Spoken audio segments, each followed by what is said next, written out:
दोस्तों, आज हम आपको महाभारत के उन प्रसंगों के बारे में बताने जा रहे हैं जिससे आपको यह पता चलेगा कि श्री कृष्ण ने अर्जुन को कर्ण से बचाने के लिए कैसे कैसे छल किए।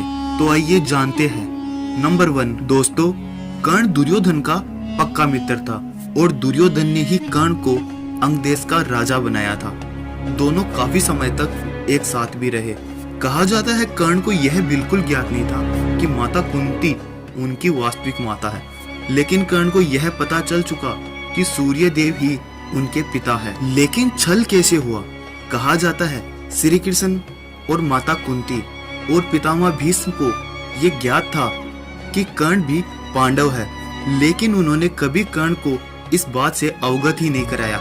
यह भी एक महाभारत में कर्ण के साथ बहुत बड़ा छल था। यदि श्री कृष्ण महाभारत युद्ध प्रारंभ होने से पहले कर्ण को यह बता देते कि तुम भी पांडव और माता कुंती के पुत्र हो, तो महाभारत युद्ध की दशा कुछ और ही होती। नंबर 2, कुछ कथाओं और ग्रंथों के अनुसार कहा जाता है द्रौपदी का विवाह कर्ण से होता, लेकिन श्री कृष्ण की नीति के तहत द्रौपदी का विवाह कर्ण से नहीं हो सका। नंबर 3, कहा जाता है श्री कृष्ण की नीति के तहत ही कर्ण को आखिर में यह पता चला कि माता कुंती उनकी वास्तविक माता है, जबकि श्री कृष्ण ने यह बात अर्जुन और युधिष्ठिर को कभी बता ही नहीं।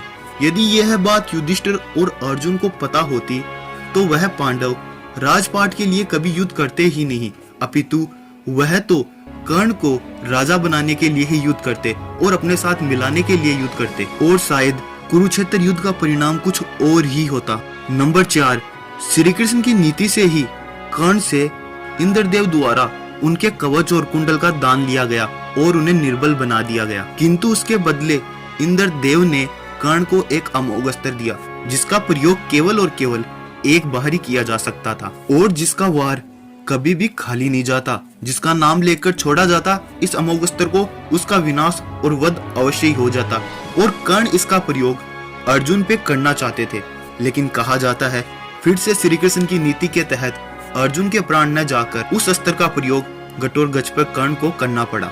नंबर 5, यदि कर्ण को युद्ध के अंदर ऐसा स्थिति में देखकर और पीठ पीछे नहीं मारा जाता तो शायद अर्जुन में कभी इतनी शक्ति थी नहीं कि वह कर्ण को मार सके, क्योंकि स्वयं श्री कृष्ण ने इस योद्धा को पीठ पीछे से मारने का अर्जुन को आदेश दिया था। इस प्रकार हमें ये ज्ञात होता है कि किस तरह अर्जुन को श्री कृष्ण ने कर्ण से कितनी बार बचाया और कर्ण को कितनी बार महान कठिनाइयों का सामना करना पड़ा। तो दोस्तों, आपकी क्या राय है? कमेंट जरूर करें।